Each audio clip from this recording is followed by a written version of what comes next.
নমস্কাৰ, মই ধনমণি শৰ্মা। আজি অকমান শনি গ্ৰহৰ বিষয়ে ক'ব খুজু।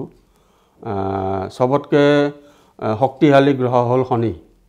শনিক কিন্তু সবেই ভয় কৰে আৰু গুৰুই যেনেকৈ সবকে গুৰু ভাল হ'লে সব দিয়ে, কিন্তু শনি বেয়া হ'লেও শনিয়ে ৰক্ষা কৰি আছে, শনিয়ে দি আছে।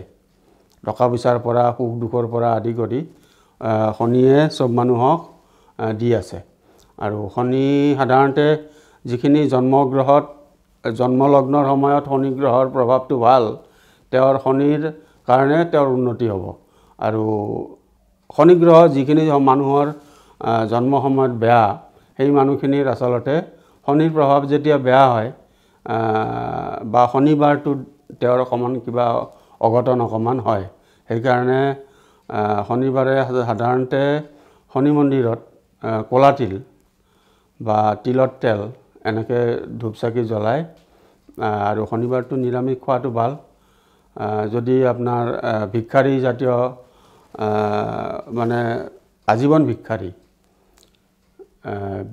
ভিক্ষাৰী মানে আমি যোনটো সন্ন্যাসী টাইপৰ ভিক্ষাৰী বুলি কওঁ, তেনেকুৱা মানুহক মানে খুৱাই দিলে বা আপোনাৰ সৰু মোৰ এটা নিজৰ অভিজ্ঞতাৰ ফালৰ পৰা আপুনি আপোনাৰ কেম্পাছত আছে,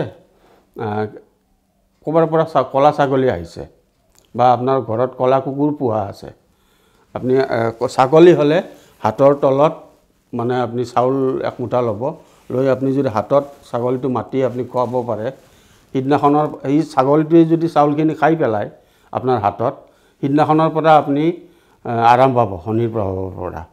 আৰু নাখায় যদি অকণমান বেয়া।